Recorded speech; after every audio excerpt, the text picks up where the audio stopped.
எந்த தோல்வியும் ஒண்ணு அவ்வளவுல பெருசு, எந்த அவமானமும் ஒண்ணு அவ்வளவுல பெருசே கிடையாது. நான் வசித்து வந்த அபார்ட்மெண்ட் சென்னையில, அங்க ஒரு மாடியில ஒரு கணவன் மனைவி. அப்ப அந்த மனைவிக்கு ஒரு 20-25 வயசு தான் இருக்கும். அந்த கணவன் ரொம்ப சண்டை போடுற ஆள். சில பேர் அப்படி பார்த்திருப்பீங்களா, எதுக்கு எடுத்தாலும் சண்டை போடுவாங்க. அந்த வீட்டுக்கு ஒரு கொரியர் அடிக்கடி வருவாரு. இந்த கொரியர் பையன் பெல் அடிச்சாலும் திட்டுவாரு, பெல் அடிக்காட்டாலும் திட்டுவாரு. ஏன் இவ்வளவு பெருசா பெல் அடிக்கிறேன் பாரு, ஏன் பெல் அடிக்காமலே தினம் சண்டை. அந்த பையன் சின்ன பையன், அவன் என்ன பண்ணா, அவனுக்கு பேர் தெரியும், ஏன்னா அவன் தான் கொரியர் கொண்டு வருவான். அந்த மனைவியினுடைய பெயரை அந்த அபார்ட்மெண்ட் சுவர்ல பெருசா எழுதி ஒரு கெட்ட வார்த்தை பக்கத்துல எழுதிட்டு போயிட்டோம். மேடையில சொல்ல முடியாது, சென்னையில இருக்கிற கெட்ட வார்த்தை. அங்க நிறைய இருக்கு, உங்களுக்கு தெரியும் தானே. அந்த சோகத்துல அது கூட பாருங்களேன், இந்த சமூகம் ஆணை பழிவாங்க வேண்டும் என்று நினைத்தால் அவன் வீட்டிலே இருக்கிற பெண்ணை பற்றி கெட்ட வார்த்தை சொல்லுகிறது. கெட்ட வார்த்தைகள் எல்லாமே பெண்களை வைத்துத்தான் இருக்கும். ஏனென்றால் அதை உருவாக்கியவர்கள் எல்லாருமே ஆண்கள் தான். அந்த சோகத்துல அந்த ஆளோட தானே சண்டை, நீ அந்த ஆளை சண்டை போடு, அந்த ஆள் பேரை எழுது. மனைவியோட பேர் தெரியும், ஏன்னா கொரியர் வருது இல்ல, அவங்க அம்மா, அந்த அம்மாவோட பேர் தெரியும், பேர் எழுதி பக்கத்துல ஒரு கெட்ட வார்த்தை எழுதிட்டோம். இது நம்ம எப்படி இதை எப்படி ஹேண்டில் பண்ணணும்? முதல்ல பார்த்த ஆளே அதை அழிச்சிருக்கணும், இல்ல மேல தார பூசி இருக்கணும். நாம அப்படி செய்ய மாட்டோம் தானே. ஐயோ என்ன அநியாயம், 10 பேரை கூப்பிட வேண்டியது. இந்த அம்மா அதுக்கு அந்த சம்பந்தப்பட்ட அம்மாவுக்கு தெரியறதுக்கு முன்னாடி இந்த அபார்ட்மெண்ட்ல வசிக்கிற 162 பேரும் அதை பார்த்துட்டாங்க. இந்த அம்மா தான் கடைசியா பாக்குது. இப்ப அந்த அம்மா என்ன செய்யும்? அந்த ஐயா வழக்கம் போல குதிக்கிறார். அந்த கொரியர் பையனை கண்டுபிடித்து அவன் மீது போலீஸ் கம்ப்ளைண்ட் கொடுத்து அவனை, அதுக்கெல்லாம் 10 வருஷம் ஆகும்பா, பொறுமையா எழுதி எழுதியாச்சு ஏற்கனவே, என்ன செய்வது? அந்த அம்மா என்ன செஞ்சாங்க, அந்த வீட்டுக்குள்ளேயே தன்னை சிறை வைத்துக் கொண்டார். யாருமே ஏன்னா வெளியில வர அவங்களுக்கு அவமானமா இருக்கு, பயமா இருக்கு. வெளியில வந்த உடனே சொல்லுவோமா இல்லையா, தெருவுல இவங்கள இந்த அம்மா தான் பரவாயில்ல தைரியமா வெளில வந்துட்டாங்க இல்ல, நீ பாராட்டுறிய, கொஞ்ச நஞ்சு தைரியத்தை நீ கெடுக்கிற. அந்த அம்மா தன்னை தானே சிறை வைத்துக் கொண்டார். She refused to come out of the house. நான் பார்த்தேன், நான் அதே அபார்ட்மெண்ட்ல தான் இருந்தேன். நான் பார்த்தேன், 1 வாரம் ஆச்சு, 2 வாரம் ஆச்சு. அவங்க தண்ணி எடுக்க வருவாங்க, பால் வாங்க வருவாங்க, வாக்கிங் போவாங்க, ஆளே காணும். நான் போய் அவங்க வீட்டு பெல் அடிச்சேன், 10 தடவை பெல் அடிச்சு, யாருமே திறக்கல. அப்புறம் பொறுக்க முடியாம அந்த ஆள் கதை, அந்த ஐயா கதை தார், யாரும் இல்ல, கோ கோ கோ, யாரும் கிடையாது. நான் சொன்ன போக மாட்டேன், அவங்கள பார்க்கணும். பிடிவாதம் பிடிச்சு அந்த அம்மாவை போய் பார்த்தேன். நான் அவங்கள விட, அப்ப இது நடந்து ரொம்ப வருஷம் ஆச்சு, அப்ப நான் அவங்கள விட வயசுல கொஞ்சம் சின்னவ தான். உனக்கு இதெல்லாம் புரியாது, நீ போயிட்டு வா அப்படின்னாங்க. நான் சொன்னேன், அவங்க கையை பிடிச்சிக்கிட்டேன், எவ்வளவு நாள் உள்ளே இருக்க போறீங்க? 10 வருஷம் இருக்க போறீங்களா? அது என்ன படையப்பால நீலாம்பரி உள்ளே இருக்குமே, ஒரே வீடியோ கேசட்டை பார்த்துக்கிட்டு எவ்வளவு பரிதாபம் இல்ல? அப்படி ஒரு ஆள் கிடைக்கலன்னா, ஒரு பெண்ணோ ஒரு பெண் கிடைக்கலன்னா ஒரு ஆணோ என்ன செய்யணும் தெரியுமா? இங்க நிறைய இளைஞர்கள் இருக்கீங்க, அதனால இதை சொல்றேன். நினைச்ச ஆண் சில சமயம் ஒரு பெண்ணுக்கு கிடைக்க மாட்டான், நினைச்ச பெண்ணு ஒரு ஆணுக்கு சில சமயம் கிடைக்க மாட்டாங்க. உடனே நீலாம்பரி மாதிரி நான் உள்ளுக்குள்ளே 25 வருஷம் இல்ல, அவங்களுக்கு அதிர்ஷ்டம் இல்ல, என்ன செய்யுது, அடுத்தது பெட்டரா ஒரு பர்சன் நமக்கு கிடைக்கும்னு நினைப்பதுதான் வாழ்க்கை.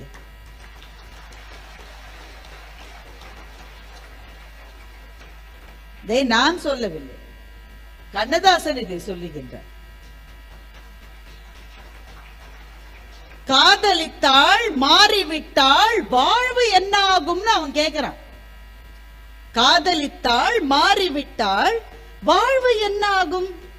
அந்த பெண் பதில் சொல்றா, அன்பு காட்டுகின்ற வேறிடத்தில் காதல் உண்டாகும்னு அவன் சொல்றான். உடனே இவன் கேட்கிறான், வருவதெல்லாம் காதலித்தால் வாழ்வு என்ன ஆகும்? ஒவ்வொருத்தரும் வர வர காதலிக்க முடியுமா? வருவதெல்லாம் காதலித்தால் வாழ்வு என்ன ஆகும்? அதுக்கு அவ பதில் சொல்றா, தன் வாழ்க்கையையே காதலித்தால் நிலைமை நன்றாகும்னு அவ சொல்றா. வாழ்க்கையையே காதலிப்பது அதுதான். அவங்கள்ட்ட சொன்னேன், எவ்வளவு நாள் நீ உள்ளே இருக்க போறீங்க? உள்ளே இருக்க போறீங்க 10 வருஷம் இருப்பீங்களா? 25 வருஷம் இருக்க போறீங்களா? வெளியில வர மாட்டீங்களா? எனக்கு என்ன செய்யுதுன்னு தெரியல. வெளியில வந்தா எல்லாரும் என்னையே பாக்குறாங்க. அப்படியே தலையை குனிஞ்சு அப்படியே அப்படியே இந்த பூமியிலே புதைஞ்சு. நான் சொன்னேன், நீங்க ஒன்னே ஒண்ணுதான் செய்யணும். என்ன செய்யணும்? நல்ல தலைய நிமிர்ந்து தைரியமா போல்டா தெருவில் நடந்து போங்க. இது ஒண்ணுதான் நீங்க செய்யணும். அப்ப எல்லாரும் என்னை பார்த்து சிரிக்க மாட்டேன். சிரிக்கட்டும். சிரிச்சவனை பார்த்து நீங்க கேளுங்க, என்னப்பா என் பேரை எவனோ எழுதிட்டான்றதுக்காக நான் தீ குளிச்சிடணுமா? நான் ஜெயிலே இருக்கணுமா? அவமானப்பட வேண்டியவன் தவறு செய்தவனை தவிர பாதிக்கப்பட்டவள் அல்ல என்று சொல்லுவதற்கு நம் பெண் குழந்தைகளுக்கு, நம் பெண்களுக்கு நாம் பயிற்சி தர வேண்டும். ஆண்களுக்கும் அதேதான். யார் அவமானப்பட வேண்டும்? எது அறமற்றதோ அந்த அறமற்றதை செய்தவன் அவமானப்பட வேண்டுமே தவிர பாதிக்கப்பட்டவர்கள் அவமானப்பட வேண்டுமா என்ன? அவங்க கிட்ட நான் சொன்ன, தலைய நிமிர்ந்துக்கிட்டு நடந்து போங்க. நான் மாட்டேன், நீ கூட வா. நான் வர மாட்டேன். நான் கூட வந்தேன்றதுனாலதான் நீங்க தைரியமா இருக்கீங்க. நாளைக்கு எனக்கு வேற வேலை வந்துச்சு, வரல, திரும்ப வீட்டுல இருப்பீங்க. நீங்க போங்க. 2 நாள் கழிச்சு அவங்க என் வீட்டு பெல் அடிச்சாங்க. கதை திறந்தேன். 2 நாள் நடந்து போனேம்மா, ரொம்ப கஷ்டமா இருந்தது. இன்னைக்கு 3ஆவது நாள் நடந்தேன், கஷ்டமாவே இல்லை, நல்லா இருக்குது. இதுதான் வாழ்க்கை நண்பர்களே, இவ்வளவுதான் வாழ்க்கை. தாங்கவே முடியாத அவமானம், பொறுக்கவே முடியாத தோல்வி, சொல்லவே முடியாத ஒண்ணும் கிடையாது, ஒரு புண்ணாக்கும் கிடையாது. அடுத்த வேலையை பார்த்துட்டு போயிட்டே இருங்க பாஸ், அவ்வளவுதான் வாழ்க்கை. இதே பாலகுமாரன் என்கிற கதை சொல்லியிடமிருந்துதான் நான் தெரிந்து கொண்டேன்.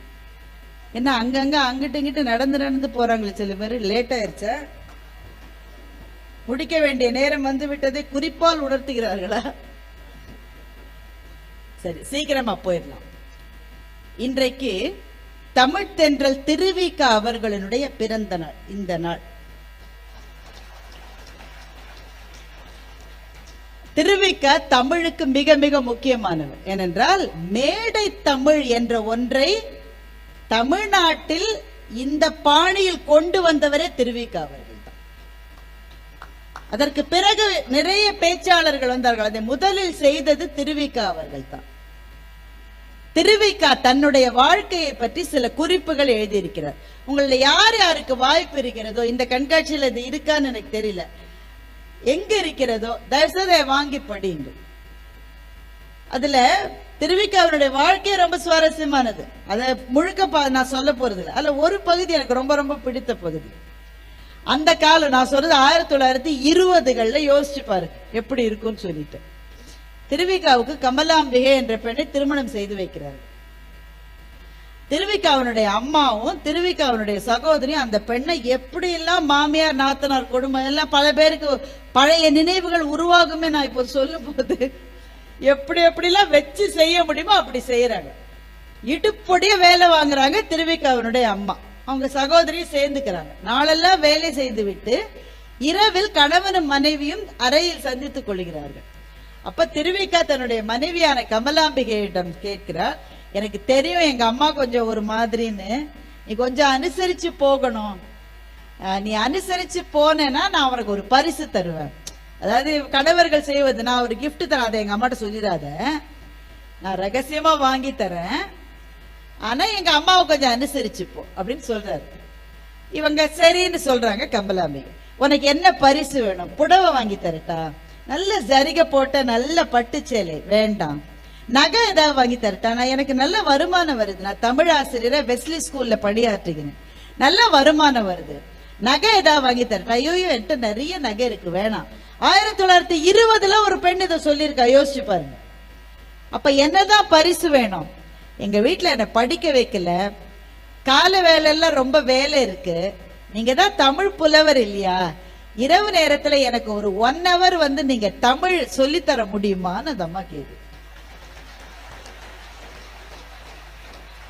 நண்பர்களே, இதை படித்த போது நான் உண்மையிலேயே கண்ணீர் விட்டு அழுதேன். பெண்கள் படிப்பதற்கு எவ்வளவு கஷ்டப்பட்டு இருக்கிறார்கள் பாருங்க. வாய்ப்பே இல்ல. வாய்ப்பு இல்லாத போது தன்னுடைய கணவரிடம் அவர் பரிசு வேணுமான்னு கேட்கிற போது எனக்கு 1 மணி நேரம் தமிழ் சொல்லி கொடுங்கன்னு கேட்டு அந்த கமலாம்பிகை என்கின்ற பெண் தமிழை படித்திருக்கிறார். இதை படித்த போது எனக்கு தோன்றியது, இவ்வளவு வாய்ப்புகள் இருக்கிற போது படிக்காமல் யாராவது இருந்தால் அது எவ்வளவு மோசமானது என்று யோசித்து பாருங்க. வாய்ப்பே இல்லாத போது தேடி தேடி போய் படித்திருக்கிறார்கள். வாய்ப்பு இருக்கிறது.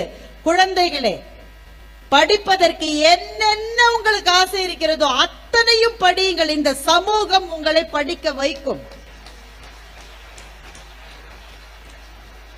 குழந்தைகள் மாத்திரம் இல்ல, பெரியவங்களுக்கும். சின்ன வயசுல படிக்க முடியல, டைம் இல்ல, காசு இல்ல, இப்ப கூட படிக்கலாம். இப்ப கூட படிக்கலாம். தாத்தாவும் பேரனும் சேர்ந்து பரீட்சை எழுதி 2 பேரும் பாஸ் பண்ண கதை பேப்பர்ல வந்ததா இல்லையா? படிப்பதற்கு வயது வரம்பே இல்லை. எந்த விதமான மோசமான சூழலிலும் நம்முடைய பெண்கள் படித்து வந்திருக்கிறார்கள். இதை எனக்கான ஒரு பாடமாக நான் திருவிக்காவினுடைய வாழ்க்கை குறிப்பிலிருந்து எடுத்துக்கொண்டேன். நேரம் ஆயிருச்சு, 3வதுக்கு போயிடலாம். இப்ப இது மட்டும் 2 கதை சொல்லியிருக்கேன். ஞாபகம் இருக்கா? டெஸ்ட் வைக்கிற மாதிரி கேட்கிறேன்னு நினைக்காதீங்க. 1 பாலகுமாரனுடைய கதை கரையோர முதலைகள், 2வது திருவிக்காவினுடைய வாழ்க்கை குறிப்புகள், 3வது ஜெயமோகன் எழுதிய வெண்முரசு என்கிற மகாபாரதத்திலிருந்து ஒரு கதை. எனக்கு ரொம்ப பிடிச்ச கதை. வாழ்க்கையில ஜெயிக்கிறதுக்கு என்ன செய்யணும்? என்ன செய்யணும்? கடுமையா உழைக்கணும். வாய்ப்பில்லை ராஜா. கடுமையா உழைச்சவங்க எல்லாம் வெற்றி அடைவதில்லை. உழைக்காமலே இருக்கிறவங்க வெற்றி அடைய முடியாது. ஆனா கடுமையா உழைத்தவர்கள் எல்லாருமே வெற்றி அடைகிறார்களா? இல்ல. அப்ப என்ன வேணும்? You need strategy. நுண்ணாய்வு வேணும். ஒரு விஷயம் நான் செய்யணும்னு தீர்மானிச்சேன்னா அற வழியில், நான் சொல்வது அறமற்ற வழியில் நீங்க ஜெயிக்கணும் நான் சொல்லவே இல்லை. அற வழியில் ஜெயிக்க வேண்டும் என்றால் கூட அதை எப்படி அடைவது என்பதை பற்றி ஒரு திட்டம் இருக்கணும். இதை ஜெயமோகனுடைய வெண்முரசு கதையிலிருந்து கதை கேளுக்காக நான் எடுத்துக்கொண்ட ஒரு கதை. ரொம்ப சுவாரஸ்யமான கதை. படப்படம் சொல்லிடுறேன். இந்த கதைக்கு 2 பகுதி இருக்கு. 2வது பகுதி தான் முக்கியம். முதல் பகுதி சொன்னாதான் 2வது பகுதி புரியும். அதனால அதை சொல்றேன். பாண்டவர்களை கௌரவர்கள் அரக்கு மாளிகையிலே வைத்து எரித்தார்கள். அந்த கதை உங்களுக்கு தெரியுமா? கேள்விப்பட்டிருக்கீங்களா? ஓரளவாவது கை. ஐயோ, பிள்ளைங்க எதுவுமே கை தூக்கலையே. அங்கிட்டும் இங்கிட்டுமா கை தூக்குறீங்க. சரி. பாண்டவர்களை கொல்ல வேண்டும் என்று திட்டம் போட்டு துரியோதனன் என்ன பண்றான்? அரக்கு மாளிகை என்ற ஒன்றை உருவாக்குகிறான். Fully made of wax. அந்த அரக்கு மாளிகைக்குள்ளே வைத்து அவர் அந்த எரிச்சிடறான் அந்த வீட்டை. ஆனா எரிப்பதற்குள்ளாகவே இவங்க தப்பிச்சு போயிடுறாங்க. தப்பிச்சு போயிட்டு சில எலும்புகளை அங்க போட்டுட்டு போயிடுறாங்க. ஏன்னா அவன் நினைச்சிட்டா இவங்க பாண்டவர்கள் இறந்துட்டாங்கன்னு அவங்க நினைச்சிட்டாங்க. இப்ப இவ்வளவு நாள என்ன போராட்டம்? அடுத்த மன்னன் யார் என்பது போராட்டம். தர்மன் மன்னனா திருதராஷ்டிரன் மன்னனா, துரியோதனன் மன்னனா என்பதை திருதராஷ்டிரன் முடிவு செய்து கொண்டிருக்கிறார். இப்ப என்ன கட்டத்துக்கு வந்துருச்சுன்னா, ஒருத்தர் சேர்த்துட்டான் அப்படின்னு அவங்க நினைக்கிறாங்க. துரியோதனன் மாத்திரம் தான் உயிரோட இருக்கு. அப்ப துரியோதனன் சகுனியும் போய் திருதராஷ்டிரன்ட்ட 2 பேருக்குள்ள சண்டை. ஒருத்தன் போயிட்டான், நான் தான் இருக்கேன், எனக்கு மன்னன் பட்டத்தை சூட்டிடலாம் தானே. அவர் வேற வழி இல்லாம தர்மன் உயிரோடு இல்லை என்று கேள்விப்படுவதால் நாளைக்கு உனக்கு பட்டம் சூட்டுவதற்கு அமைச்சரவையில் ஒரு அமைச்சரவையில முடிவு எடுத்துட்டா அதான் ஃபைனல், மாத்த முடியாது. அமைச்சரவையில் முடிவு எடுக்கலாம் சொல்லிட்டார். இதுக்குள்ள பாண்டவர்கள் மறைவா இருக்காங்க. மறைவா இருக்கிற பீமன் சும்மா இல்லாம பகாசுரனை கொன்னுறான். பகாசுரன் ஒரு பெரிய அரக்கன். பீமன் அவனை கொன்னுறான். கிருஷ்ணர் என்ன பண்றாரு? தன்னுடைய அண்ணனான பலராமன் போய், உங்க மாணவன் தானே பகாசுரன். ஆமா, அவன் என்னுடைய மாணவன். எனக்கு 2 மாணவர்கள் தான். ஒருத்தன் துரியோதனன், ஒருத்தன் பகாசுரன். 2 பேரும் என்னுடைய மாணவர்கள். உங்க மாணவன் பகாசுரனை யாரோ கொன்னுட்டாங்க. அப்ப துரியோதனன் தான் கொண்டு இருக்கணும். ஒன்னு துரியோதனன் கொல்ல முடியும், இல்ல பீமன் கொல்ல முடியும். பீமன் ஏற்கனவே செத்துட்டான், ஆனால் துரியோதனன் தான் கொண்டிருக்க வேண்டும்னு பலராமர் சொல்றார். அதுக்கு போய் நியாயம் கேளுங்கன்னு அனுப்பிச்சு விடுறாரு. இங்க அரச, இதுதான் முதல் பகுதி. இது இப்ப ரெண்டாவது பகுதி வர, இதுதான் முக்கியம். அரசவையில எல்லாரும் சேர்ந்து கிட்டத்தட்ட கிரீடத்தை இவன் தலையில வச்சுட்டாங்க. கிட்டத்தட்ட கிரீடம் உட்கார போகுது துரியோதனன் தலையில. அப்போ ஒரு சேவகன் வந்து சொல்லுகிறான், பலராமர் உள்ளே வருகிறார், இந்த நேரத்துல யாரும் வரக்கூடாது. அவர் அதெல்லாம் கேட்கிற ஆளு கிடையாது, உடைச்சு தள்ளிட்டு உள்ள வந்துட்டாரு. எனக்கு ஒரு உண்மை தெரிஞ்சாகணும்னு ஒரு படத்துல சொல்லுவாங்க, எனக்கு நீதி தெரிஞ்சாகணும். என்ன நீதி? பகாசுரன் இறந்து விட்டான். அப்படி அப்படி அப்படி எல்லாரும் பேசுகிறார். பகாசுரனை கொல்லுவதற்கு 3 பேரால் தான் முடியும், என்னால் முடியும், ஆனால் நான் செய்ய மாட்டேன், நான் அவனுடைய ஆசிரியன். பீமனால் முடியும், ஆனால் பீமன் இறந்து விட்டான். அப்ப பாக்கி இருக்கிறது துரியோதனன் மாத்திரம்தான். துரியோதனா, நீ பகாசுரனை கொன்றாயான்னு பலராமர் கேட்கிறார். துரியோதனனுக்கு வேற வழியில இப்ப எழுந்து, ஆசிரியரே, என் தாய் மீது ஆணையாக சொல்லுகிறேன், இந்த அரண்மனையை விட்டு நான் வெளியே வந்து 1 வருடம் ஆகிவிட்டது, பகாசுரனை நான் கொல்லவில்லை அப்படின்னு துரியோதனன் ஒத்துக்கிறான். அப்போது யார் கொன்றிருக்க முடியும் அப்படின்னு அவர் யோசிக்கும் போது அமைச்சரான விதுரர் எழுந்து சொல்லுகிறார், அப்படி என்றால் பீமன் தான் கொன்றிருக்க வேண்டும் அப்படின்றார். உடனே திருதராஷ்டிரர் சொல்றான், பீமன் அப்போ உயிரோடு எங்கேயோ இருக்கான், பீமன் உயிரோட இருக்கானா, தருமனும் உயிரோட இருக்கான், தருமன் உயிரோட இருக்கானா, இப்ப உனக்கு முடிசூட்ட முடியாது, எல்லாம் கேன்சல் சொல்லிட்டு போயிடுறது.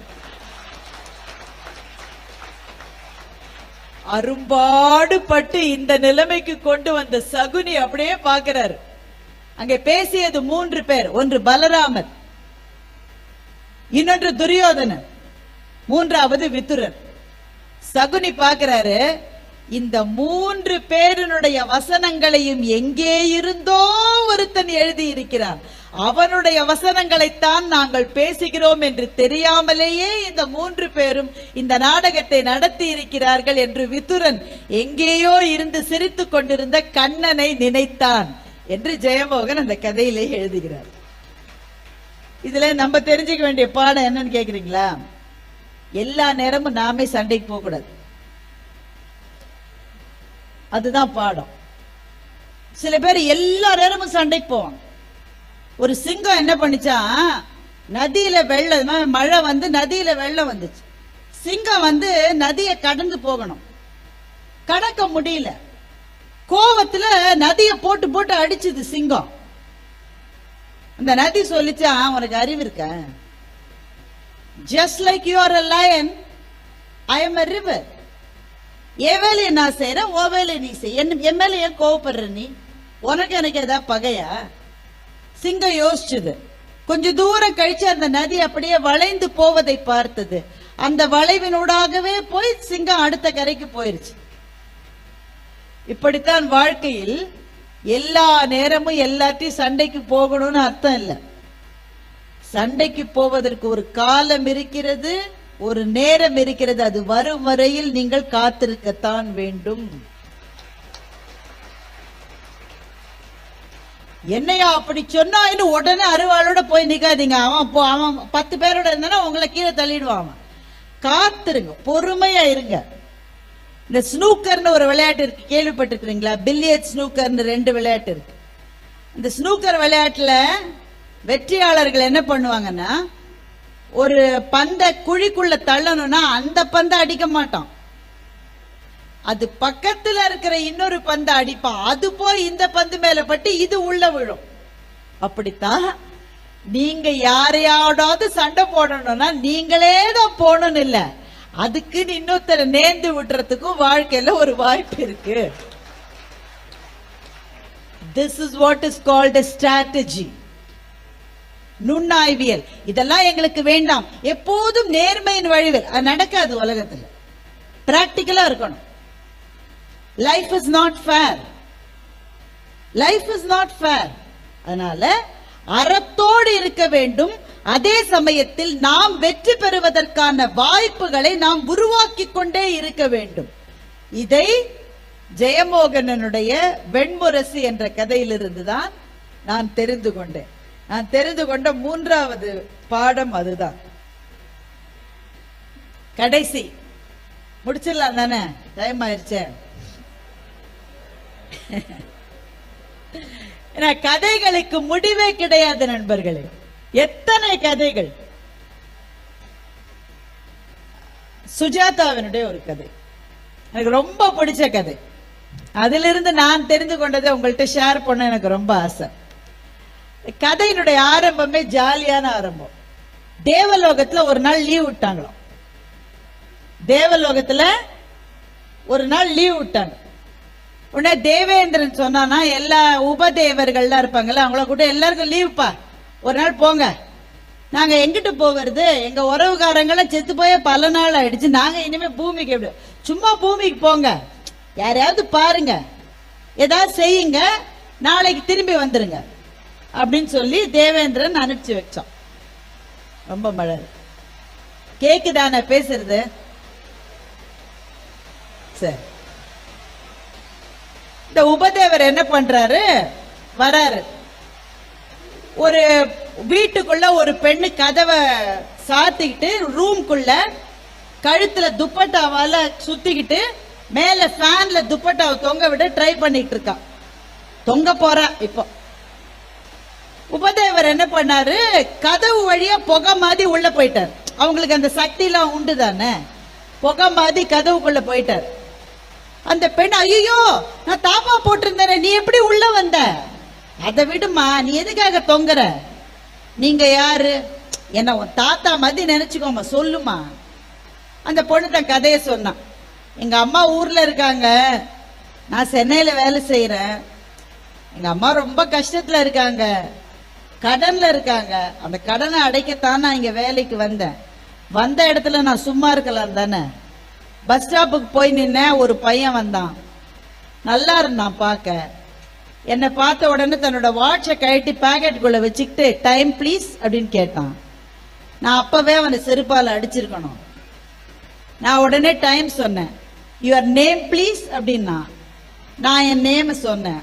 அவன் பேரை சொன்னான். இப்படியே ஆரம்பிச்சதுங்க. நான் ரொம்ப டீப்பா அவனை லவ் பண்ணேன். கிட்டத்தட்ட 6 மாசம் என்னை நல்லா ஏமாத்திட்டான். என்னை ஏமாத்திட்டு வேற ஒரு பொண்ணை இப்ப கல்யாணம் செஞ்சுக்க போறான். எனக்கு வேலையும் போயிருச்சு, காதலும் போயிருச்சு, அம்மாக்கு காசு அனுப்ப முடியல, நான் சாக போறேன்னு அந்த பொண்ணு சொன்னான். உடனே உபதேவர் சொன்னார், இத பாருமா, நான் மேலுலகத்துல இருந்து இங்க வந்திருக்கேன். மழை வந்தது போல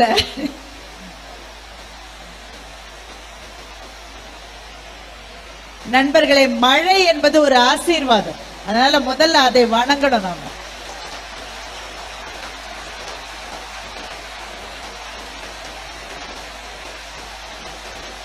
இந்த கதையோட முடிச்சுக்கலாம். கேக்குது இல்ல உங்களுக்கு? அந்த உபதேவர் சொன்னாரு, நான் மேலுலகத்திலிருந்து வந்திருக்கேன், எனக்கு சில சக்திகள் உண்டு, என்னுடைய சக்திகளை வச்சு உனக்கு நான் ஒரு வரம் தரேன், ஏதாவது ஒரு வரம் கேளு, நல்லா யோசிச்சு கேளு, அப்புறம் மாத்த முடியாது, நல்லா யோசிச்சு புத்திசாலித்தனமா ஒரு வரம் கேளுன்னு சொன்னார். அந்த பெண்ணு கொஞ்ச நேரம் யோசிச்சா. யோசிச்சுட்டு சொன்னா, எனக்கு என்ன வர வேணும்னா 6 மாசத்துக்கு முந்தின மாதிரி நான் மாறிடணும், இதெல்லாம் நடுவுல நடந்ததெல்லாம் எனக்கு மறந்துடணும், அந்த மாதிரி என்ன மாத்திருங்க. அவர் சொன்னாரு, நல்ல புத்திசாலித்தனமா யோசிச்சு நல்ல வரம் கேட்டிருக்க, இப்ப படுத்து தூங்கு, காலையில எழுந்த உடனே பழசெல்லாம் மறந்துடும், உடம்பு மனசு எல்லாம் 6 மாசத்துக்கு முன்னாடி ஆன மாதிரி ஆயிடும் சொல்லிட்டார். அடுத்த நாள் காலையில உபதேவர் மேலேந்தே பாக்குறாரு. அவ எந்திரிக்கிறா, பழைய மாதிரியே இருக்கா, நல்ல துள்ளலாம் எழுந்து வேலைக்கு போறா. சந்தோஷம். உபதேவருக்கு ரொம்ப மகிழ்ச்சி. நல்ல வேலையை செஞ்சுட்டா, திரும்பி போறேன்னு பார்த்தா பஸ் ஸ்டாப்ல போய் நிக்கிறா. ஒரு பையன் வரான், தன் வாட்சை கட்டி தன்னோட பாக்கெட்ல போட்டுட்டு டைம் ப்ளீஸ்ன்றான். இவ டைம் சொல்றான். யுவர் நேம் ப்ளீஸ்ன்றான். அவன் நேம் சொல்றான். உபதேவர் தலையில அடிச்சுட்டு, என்னோட பொசிஷனை நான் ரிசைன் பண்றேன்னு போயிட்டார். நண்பர்களை, இதுதான் சுஜாதாவினுடைய கதை. இதிலிருந்து எனக்கு கிடைத்த பாடம் என்ன தெரியுமா? உங்களுடைய நேற்றை மறந்துவிட்டு உங்களுடைய நாளைக்கு நீங்கள் போகவே முடியாது. இறந்த காலம் என்பது வேர், எதிர்காலம் என்பது பூ. வேர் எப்படி இருக்குமோ பூ அப்படித்தான் இருக்கும். இந்த தமிழ் நிலம் பாரம்பரியத்தை கொண்டது, தொன்மையை கொண்டது, மொழி சிறப்பை கொண்டது. அதுதான் நம்முடைய வேர். நம்முடைய எதிர்காலம் என்பது வேறு நாடுகளில் இருக்கலாம், வேறு வேறு துறைகளில் இருக்கலாம், வேறு வேறு இடங்களில் இருக்கலாம். ஆனால் எதிர்காலம் என்ற பூ மலர வேண்டும் என்றால் நம்முடைய வேர் எது என்பது நமக்கு தெரிந்திருக்க வேண்டும். வேர் வேறு, பூ வேறு அல்ல.